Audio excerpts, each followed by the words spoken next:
La gloire de Dieu, c'est de cacher les choses, et celle des rois, c'est de les sonder.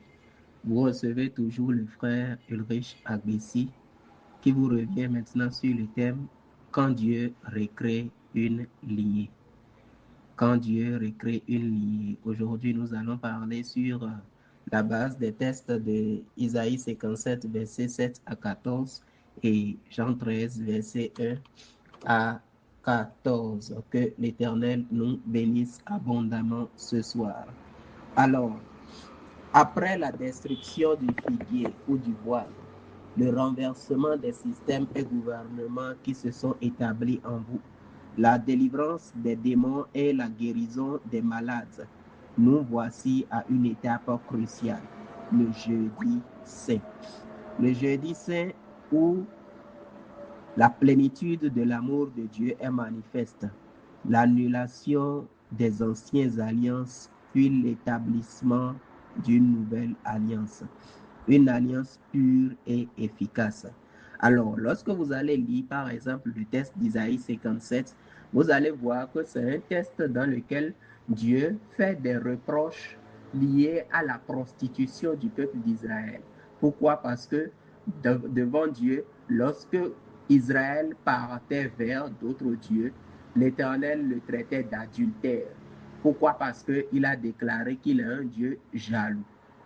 Alors donc, le premier texte mentionne un certain nombre d'accusations fondées que Dieu émet à l'encontre d'Israël, en énumérant ses prostitutions vers d'autres dieux, en énumérant ses hypocrisies, le fait qu'il se voilait la face pour aller vers d'autres dieux, pensant que personne ne les voyait, mais l'Éternel qui est omniprésent les voyait. Alors Dieu était en train de les énumérer tout ce nombre de choses. Et là, dans le second texte, dans Jean 13, vous allez voir l'Éternel qui était assis lui-même dans un état d'humilité, voulant maintenant laver les pieds maintenant à ses disciples pour les ramener maintenant dans son alliance.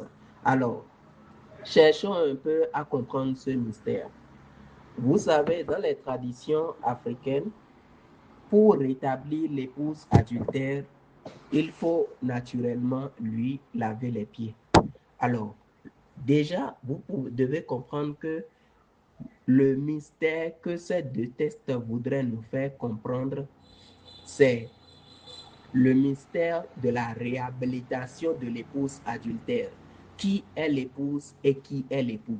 Christ est l'époux comme nous le décrit le livre d'Apocalypse et l'épouse, c'est naturellement l'Église. L'Église, c'est le peuple de Dieu, le peuple que l'Éternel s'est acquis, le peuple que l'Éternel a choisi, qui a été adultère, qui a piétiner les commandements, qui n'a pas été obéissant, qui a été envers d'autres dieux. Pourquoi? Parce que chaque fois que nous mettons la parole de quelqu'un d'autre au-dessus de la parole de Dieu, nous commettons déjà un adultère, nous commettons déjà l'idolâtrie.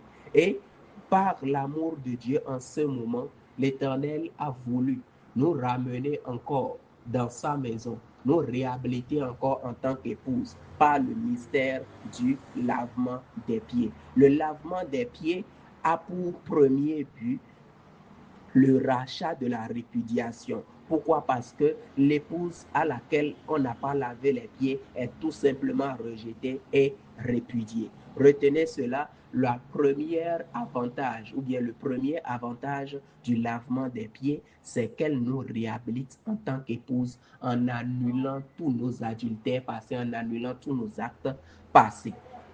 Deux, la deuxième chose, ou bien le second bénéfice que nous tirons de l'adultère, excusez-moi, le second bénéfice que nous tirons du lavement des pieds, c'est quoi? Par le lavement des pieds, Jésus arrange la terre que nous sommes. Pourquoi? Parce que chaque homme est terre. Jésus arrange la terre que nous sommes afin de pouvoir y mettre sa sémence qui est contenue dans son sang.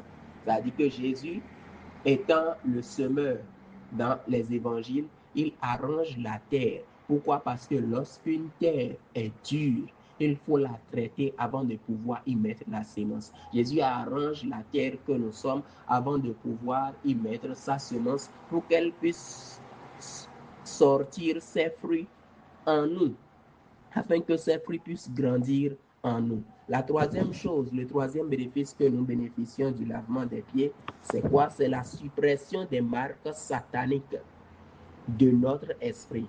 C'est-à-dire que par le lavement des pieds, toute marque, parce qu'il y a le mystère des marques qui est à l'origine du problème de plusieurs personnes aujourd'hui. Alors, par le lavement des pieds, Jésus supprime les marques sataniques sur notre esprit. Pourquoi sur notre esprit? Parce que la plante des pieds est une porte d'accès à notre esprit humain. Ainsi, il faudrait avoir contact avec la plante des pieds pour pouvoir effacer maintenant toute marque qui fait que nous sommes trouvés agents potentiels de Satan, qui nous lie à Satan. Alors Jésus efface toutes ces marques-là afin de pouvoir nous réconcilier avec le Père. Le quatrième avantage du lavement des pieds, c'est que le lavement des pieds nous fait apparaître désormais dans notre réelle identité. Pourquoi? Parce que lorsque la suppression des marques sataniques a été ôtée, a été lavée, a été enlevée. Excusez, je reviens en arrière pour vous expliquer que pourquoi il faut forcément laver la paume, la plante des pieds, parce que c'est la plante des pieds qui est la porte d'accès à notre esprit et non le dessus du pied. C'est la plante des pieds qui est l'accès à notre esprit. Donc, dans le lavement des pieds, il faut forcément laver la plante des pieds ainsi que le pied. Mais l'important, c'est la plante des pieds. Donc, quand il continue, je disais tantôt que le lavement des pieds vous fait apparaître désormais dans votre véritable identité. Véritable identité, comment? Parce que lorsque Dieu vous a créé, vous avez une identité dans laquelle il vous reconnaît. Une identité qu'il a donnée dont il a donné l'instruction à vos connexions spirituelles afin qu'il puisse vous reconnaître pour vous faire parvenir vos bénédictions en temps réel. Mais lorsque le diable ajoute ses marques par nos péchés, il arrive que ces esprits missionnés par Dieu dans le but de nous amener nos bénédictions ne nous reconnaissent plus parce qu'eux, ils suivent les signes. Ils ne nous reconnaissent plus dans notre état. Ils ne reconnaissent pas en nous l'état de la personne que l'Éternel veut bénir. Ainsi, par le lavement des pieds, nous redevenons éligibles maintenant à recevoir les bénédictions ou à jouir des trésors de Dieu. Alors, voilà 4 bénédictions, ou devrais-je dire les 4 bénédictions qui ressortent du lavement des pieds. Maintenant, nous allons parler de la communion. La communion par laquelle Dieu crée une lignée. La communion par laquelle Dieu crée une nouvelle lignée, je dois dire. Alors, que devons-nous savoir de la communion? La communion, c'est la solution que Jésus a trouvée pour résoudre le problème du karma spirituel. Je répète, la communion, c'est le problème c'est la solution que Jésus a trouvée pour résoudre le problème du karma spirituel, afin de mettre fin aux réclamations spirituelles sur votre vie. Pourquoi les réclamations spirituelles? Parce que vous, là où vous êtes, vous venez forcément d'une lignée familiale. Et dans cette lignée familiale, il y avait eu des gens qui avaient fait des pactes avec des esprits, des pactes avec des idoles, des pactes avec des autels sataniques si possible. Des, des, des contrats ont été mis, des commerces ont été en jeu bien avant votre naissance. Mais étant donné que la Bible nous affirme que lorsque Abraham donnait la dîme, Lévi aussi a donné la dîme, alors bien que vous ne soyez pas présent dans ces choses-là, bien que vous n'ayez pas participé activement à ces choses-là, le sang que vous portez, ayant été en contact dans cette alliance, ayant été en commerce dans ce pacte, ce sang-là reçoit déjà la marque, en sorte que cet acte commis par cet ancêtre peut vous être réclamé par la suite. Et c'est pour cela que la Bible disait que on pouvait avoir la rétribution des péchés de la première jusqu'à la quatrième génération. Pourquoi? Parce que le sang de celui qui commettait l'acte était le même sang que toutes les générations, était le même sang dont toutes les générations devront hériter. Alors, comment Dieu crée une nouvelle lignée? C'est là réellement la question, parce que je sais que beaucoup se poseront la question, mais qu'est-ce que ça veut dire quand Dieu crée une nouvelle lignée, recrée une nouvelle lignée? Allez dans Matthieu 17 et nous allons lire quelque chose de très important. Il est dit dans Matthieu 1, 17, il dit, il y a donc en tout 14 générations depuis Abraham jusqu'à David. 14 générations depuis David jusqu'à la déportation à Babylone. Et 14 générations depuis la déportation de Babylone jusqu'au Christ. Ça, c'est un. C'est pour dire quoi? Depuis Abraham jusqu'à David, il y a eu 14 personnes là. De David jusqu'à la déportation à Babylone, il y a eu également 14 personnes. Et de la déportation à Babylone jusqu'au Christ, il y a eu également 14 générations. Ce qui veut dire que lorsque les générations sont comptées en couches de 14, Jésus, qui était le dernier né de la dernière génération, devenait en réalité le premier né d'une nouvelle génération. Et lorsque lui, il devient le premier né d'une nouvelle génération, il décide en réalité d'amener dans sa lignée des hommes qui n'hériteront pas non de son sang impur. Je dirais non d'un sang impur, mais d'un sang totalement pur. Et c'est pourquoi Jean 1, verset 12-13 nous dit, mais à tous ceux qui l'ont reçu et à ceux qui croient en son nom, elle a donné le pouvoir de devenir enfant de Dieu. Enfant de Dieu, comment? Parce que Jésus n'a pas hérité du sang en réalité de la lignée d'Abraham, mais Jésus est fils de Dieu, Dieu incarné dans Marie pour pouvoir venir accomplir une mission, né essentiellement dans la lignée de David, afin de pouvoir le purifier, parce que les principes établis dans le monde, les principes établis sur la terre le reconnaissent comme né dans la lignée d'Abraham. Ainsi, maintenant, il devient maintenant le dernier né de la précédente génération et le premier né d'une nouvelle génération. Mais lorsque vous remarquez les similitudes entre les lignées, vous allez voir que les actes que posait potentiellement le premier né des lignées, ces actes-là influent sur toute la lignée. Lorsque vous prenez par exemple Abraham qui a été trompeur en disant que sa femme était en réalité sa sœur, Isaac fait la même chose. Jacob était également trompeur.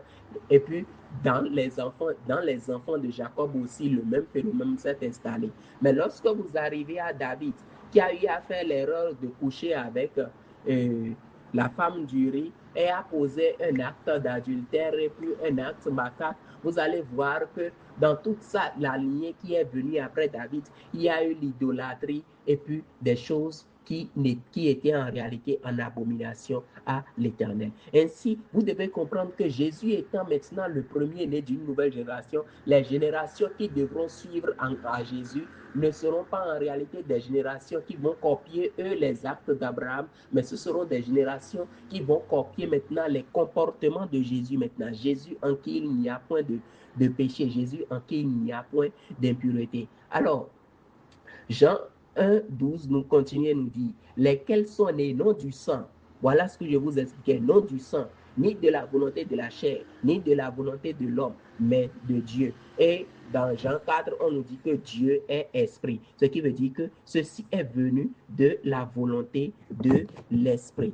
Alors, qu'est-ce que vous devez comprendre? Maintenant, lorsque vous recevez le sang de quelqu'un, vous recevez l'âme de la personne et automatiquement cette personne prend vie en vous. Et vous recevez maintenant l'héritage karmique de cette personne-là. C'est-à-dire toutes les informations que détient cette personne-là, ces informations-là deviennent vraies en vous. C'est-à-dire quoi? Si les actes de votre Père se retrouvent en vous, c'est parce que vous avez hérité de son sang et les informations incluses dans son sang se retrouvent être vraies en vous. Alors, pour vous faire naître dans une nouvelle lignée, il fallait que Christ vous donne en réalité son sang. Et c'est ce qu'il fait par le mystère de la Sainte Communion, afin de pouvoir vous retirer du karma familial pour vous mettre lui dans son karma à lui qui est en réalité pur. C'est pour dire quoi? Dans le karma du Christ, vous n'avez pas à hériter des péchés, mais vous avez à hériter